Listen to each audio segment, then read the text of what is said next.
Hi friends, it's Deanna Williston from our blooming Catholic life, where we don't pretend to be professional camera people, editors, anything. This is me being real. It's the kind of channel I like watching, and so many of you do too. So here is my honest book review. I haven't even bothered to take the clearance stickers off the book. I wanted to show you, I did get it many times marked down. Let's get those off so we can really read it though. I bought this at the Franciscan University of Steubenville when I was there last summer, but haven't gotten to the book because I really need time to delve into it. And honestly, it was in a stack in a bag, and I forgot about it for a hot minute, but really need to get back to it. Why did I buy this clearance book from Steubenville? Now, I'm going to assume that it was on clearance. Perhaps it was used in a seminar that was only offered once, because this, let's say what it is. This is a study of Bonaventure's disputed questions on the mystery of the Trinity. It is by J. Isaac Goff. I don't know if you say that, Goff? Joff? I'll show it a little closer there. The foreword is by Christian W. Capes. Kappes, and the afterword is why I picked it up, because that is by Father Peter Damian. I think it's Mary Fellner. At the time, he was FI with the Franciscans of the Immaculata, and in fact the book was published by the Academy of the Immaculate, but Father Peter Damian ended his life back with the conventional Franciscans, which is where he started. And so I just want to touch on that for just a second, because on the back of the book, the reviews, we always like to talk about the reviews on the back of the book. There is one by Father Peter Damian, and it says, this magnificent study of Dr. Goff will immensely help those persons who seek to appreciate the disputed questions on the mystery of the Trinity's historical setting and what the seraphic doctor achieved in his cultivation of a faith-seeking understanding, fides quaeris intellectum, of the mystery at the heart of the Godhead. And that is when he was the professor emeritus of dogmatic theology at the Pontifical University of St. Bonaventure. I'm always learning more things about Father Peter Damian. He was an amazing man. I met him at towards not the very end of his life, but pretty close to it.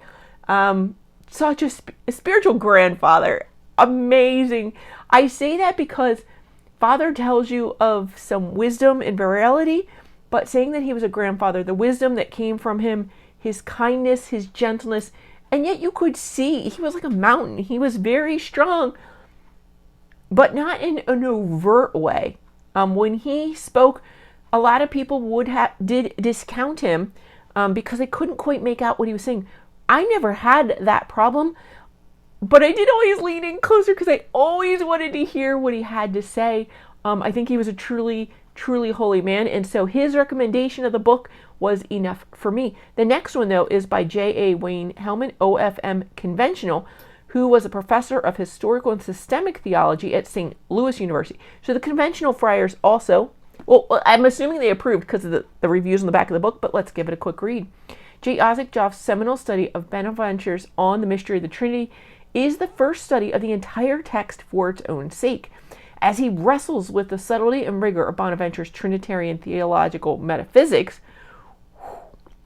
Goff reveals the deep connection between faith and the Trinity in the ultimate resolution of philosophy's deepest questions, showing how Bonaventure interweaves the spiritual insight of Francis of Assisi with Western and Eastern fathers in the context of a newly prevalent Aristotelianism. I can't even say these words. These guys are smart. The last one is from Joshua C. Benson, an associate professor of historical and systemic theology at Catholic University of America. Bonaventure's De Mysterio Trinitatis is one of the most neglected texts in his corpus and one of the neglected gems of medieval theology. J. Isaac Joff's new study begins to remedy this unfortunate gap, especially for an English readership. Joff's work not only provides a multifaceted interpretation of Bonaventure's complex disputation on the Trinity, he also provides an introduction to Bonaventurean studies and Bonaventure himself. That's good for us beginners, so it sounds like it's good no matter where you are in your studies of St. Bonaventure. The Instant Pot's beeping at me, but I think it needs at least 5 more minutes, so we're going to keep going. Taking into account the latest research on his life and writings, we'll get to the date this was written in just a second. Goff's work shows that further historical precision can lead to further theological insight regarding the church's great doctors. He also challenges us to hear Bonaventure as a doctor who speaks to the church today. This is the first book of a young historical theologian from whom the academy and church should expect to hear much more in the future. It says on the cover, the Holy Trinity miniature from something of Anne of Brittany, Queen Consort of France. I couldn't quite make that all out. It was very tiny print. Let's see if it's inside here. So it does show you a little bit more. Da, da, da. Caritas and Primo is a book prepared for publication by the Franciscan Friars of the Immaculate, www.marymediatrix.com in New Bedford, Massachusetts, 2015, with permission of their superior. Printed and bound in the USA. It is available in print, EPUB, and Kindle versions. And it's dedicated to Father Peter Damien, Mary Fellner, 5. Hell yeah, he's inspirational. There's another piece of artwork inside, so I wonder if there aren't more. Let's just do a little book flip. Are there any more pieces of these beautiful Trinitarian artwork? No, but I can see that there are definitely footnotes. Lots of footnotes. Yay, me. Because just the nature of this work, there's charts and graphs. That's unexpected. Seriously, there's bar graphs as well as charts. Dun, dun, dun. Now, not only do I like using charts and graphs when I teach and write, I know a lot of people really enjoy that when we go to a Bible study and I'm participating. Almost as soon as we get to the questions, they're like, hold on, show us your charts and graphs. We know you have something, some kind of graphic. It might even be an infographic. They're like, show us what you have before we get started. So I know a lot of people actually benefit from having them. So I'm grateful that they're in here, as well as the footnotes are going to tell you exactly, some of these are really more in-depth explanations, so if you don't understand what they're saying or you want more information, you can go directly to that. You don't have to wait until the end of the chapter or have a million bookmarks to help you flip. So some of them are just citations, but a lot of them are more. When I say more, this page, look, that's all footnotes. So they are here.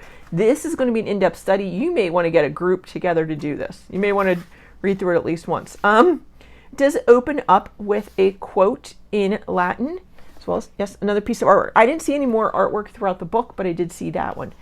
Fear and honor, praise and bless, give thanks and adore the Lord God Almighty in Trinity and in unity, Father, Son, and Holy Spirit, the Creator of all, regula non volata, 21, number 2.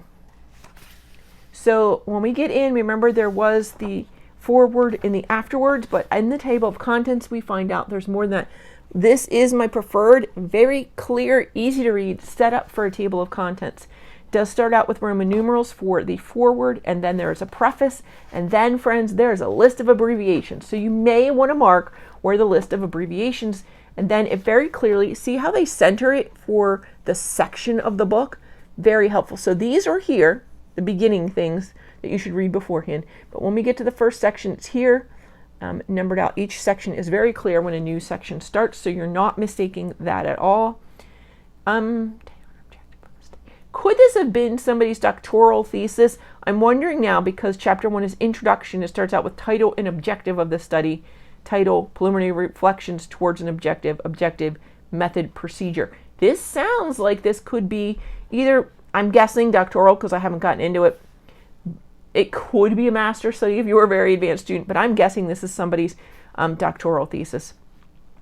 The historical context of the rediscovery of De Mysterio Trinitatis and subsequent scholarship. Again, it starts out with another introduction in there. Rediscovery and reception. Bonaventure or Duns Scotus. Differences over the representative Franciscan theologian. Then under classic studies, as classic studies of Bonaventure's Trinitarian theology. Theodore de Regonon, Albert Stohr, Olegario Gonzalez de Cardedal. And a conclusion in there. Recent studies. It's a number of people for recent studies. And a conclusion.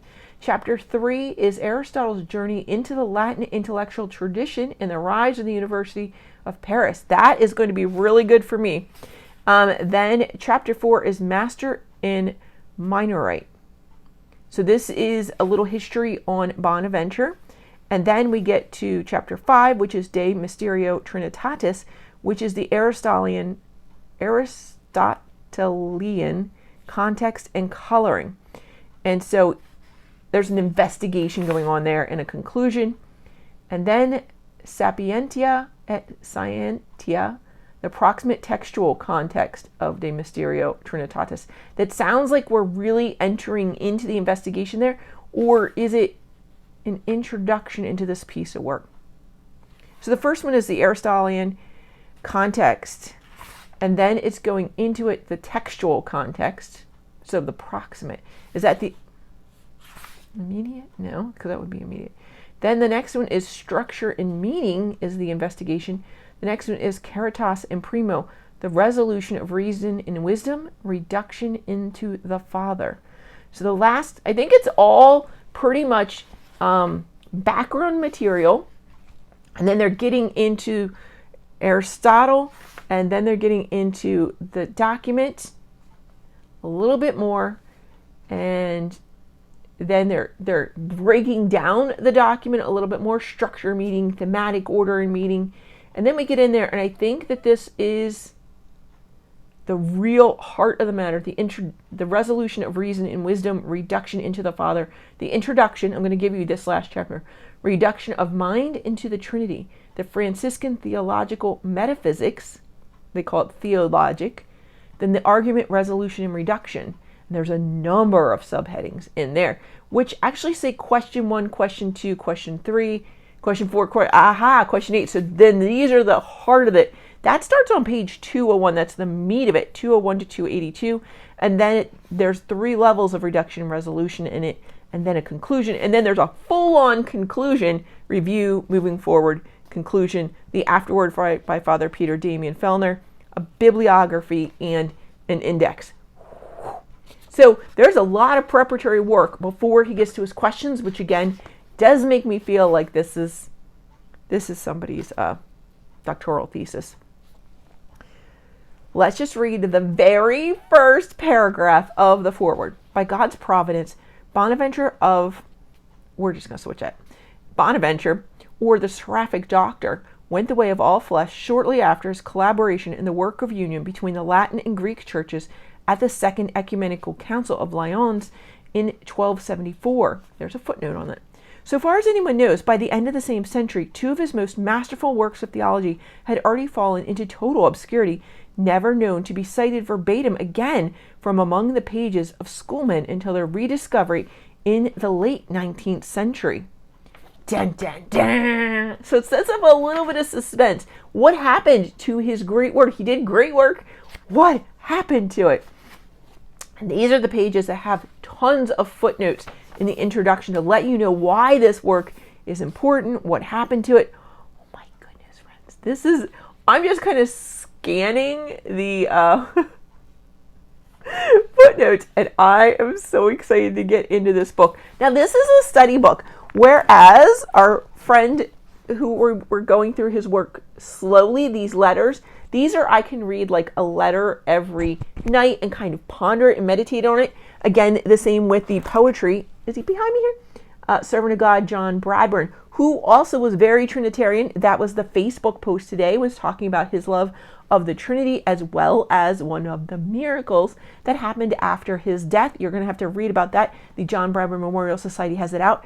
It's something that happened during his funeral. You're going to want to read it, but it's very Trinitarian. And so when I walked by this book, I don't know, I saw the picture. I was like, Trinity, have to do this book today. John Bradburn's birthday is coming up. He would have been 101 had he not been brutally murdered. Anyway, so I kind of want to honor him. And I think this is a great way. We all know Servant of God John Bradburn was a Third Order Franciscan, as they were called at the time. Now we're called secular Franciscans. So he was Franciscan. He may have been aware of this. I don't know. But I do know he had a love of the Trinity. And so I thought this would be a great way to honor him for his birthday, as well as, Father Peter Damian Fellner and Bonaventure. Like, you got to read this. But this is going to be a study book that is something that needs to be done like during the day when you're awake and you have some time to focus. This is not really bedtime reading here. The foreword goes till page 23. So where does it start? Okay, I felt that it was more than this. No, it goes from page 17 to page 23. That's not bad. Then there's a preface. The present work, begun as a doctoral dissertation in historical theology under the direction of Father J.A. Wayne Hellman, OFM Conventional, was defended in April 2013 before the members of the theological faculty at St. Louis University. The present study expands and clarifies the defended dissertation, broadening an application in its insights and taking into account additional research and scholarship.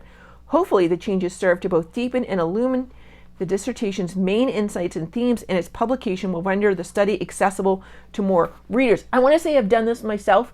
My second master's, that was in a master's of pastoral studies with a certificate in Catholic women's leadership. I have been trying to turn that into a book as well, because by defending my comprehensive exam, I learned so much more defending that exam, possibly more than I did writing the answers. I don't know, but you do learn in the defense, and then after that you have more questions, you go out and do more research. I've done that myself. That book is sitting upstairs. If you're interested in the manuscript and you're a publisher, totally let me know. I just don't know how to go about that next step. Thankfully, this man did, and so we have his book. I'm very excited. So he wrote that.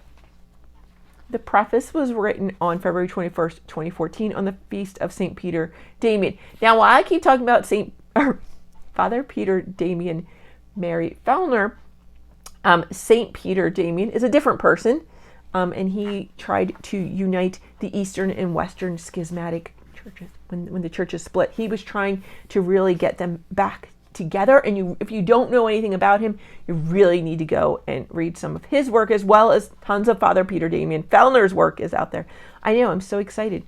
The list of abbreviations. Aha! When it says list of abbreviations, what they mean is for texts, for resources that are commonly used. We come upon this term also in St. Francis, the Early Documents. It was also in our St. Raphael Arnay's book. So it's like 1, 2, 3, 4 cent means commentaris in for libros centenarium by Petri Lombardi. Brev means the breviloquium. Yeah, I'm not going to, please don't make me keep doing these Latin names. And then the introduction. Chapter 1, Introduction, Title and Objective of the Study. I need to read this to you so that you know what's going on in here. Title. The title of the study takes for its theme the presence in Bonaventure's Questiones Disputate de Mysterio Saints Trinitarius of the radical primacy of charity, Caritas and Primo, in the Godhead. Corollary to divine charity ad intra is charity's role as the supreme rule in God's design for creation, as recapitulated and perfected in the beatitude of human persons which bear the image of God. This study will investigate how Bonaventure traces Deum Esse, and thus perfect being and goodness, to the Deum Esse et Trinitum, the reductive ontological foundation of all being and perfect love. Why have we not heard of this book? Why have we not heard of Bonaventure's work in this area? I haven't. Perhaps you have. Charity refers both to God's being, esse, and to make the mode of activity of each person of the Trinity. I could stop there and ponder that for days. And there is a big footnote for there. The footnote is so big. Okay, it starts here, goes the whole way down this page, and it's the whole way down to here. So the section under the line. That is a very large footnote. So there's a lot to read and ponder just there. You could see how much I was tearing up. Whew. Goodness. Thus, there are two orders with respect to God, and charity is operative. The first has been termed the vertical order, in which God, the primum principium, is by essence personal being, and thus is essentially independent and free. The second concerns the order of the persons in the divine being, the horizontal order. This level further illuminates the divine essence by revealing how charity, via the origins, processions, and circumcision of the three persons of the Trinity, operates in highest perfection, fontality, and fecundity, as an order of persons constituted in the order of charity of the divine being. Thus, this study will seek to ascertain how Bonaventure, within his historical context, sought to show forth in a coherent manner how God, the first and highest being, is ordered Trinitarian love. I'm going to jump over there a little bit more on the next page, page 3. According to St. Bonaventure, theology is at once the highest and yet most basic of all rational endeavors. It is most basic because theology has for its object the ground of all reality, truth, and love, the essence of God communicated in the circumsessing love of the three divine persons of the Godhead, Father, Son, and Holy Spirit. Theology is the highest academic or rational endeavor for Bonaventure because its subject matter is God in himself and in his providential arrangement of salvation history. Moreover, for Bonaventure, only from the perspective of revelation and theological reflection can the finite mind come to full resolution of those insights gained through the lower disciplines, especially philosophy.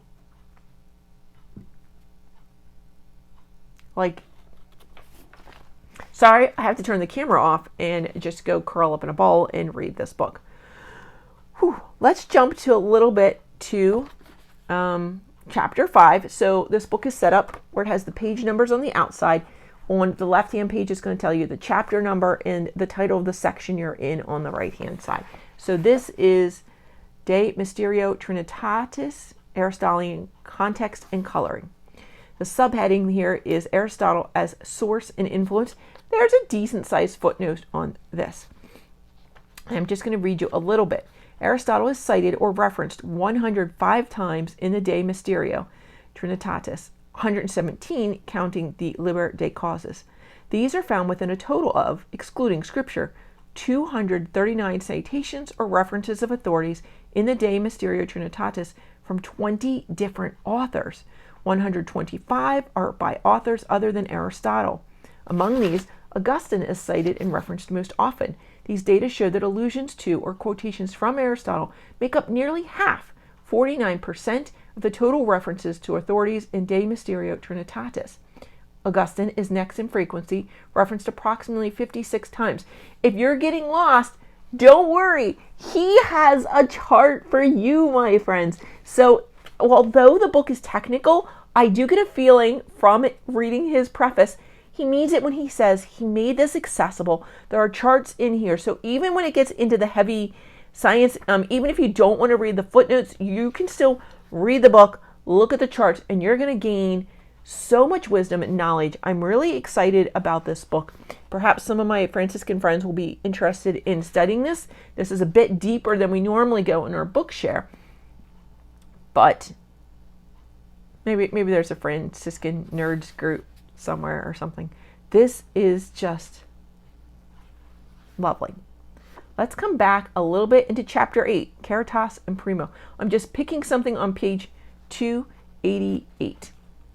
Moreover, Bonaventure provides a reduction of each attribute to the attribute and attributes that follow, explaining how, for example, the first question on unity serves as a conceptual and ontological basis for consideration of other divine attributes treated in subsequent questions, and so forth.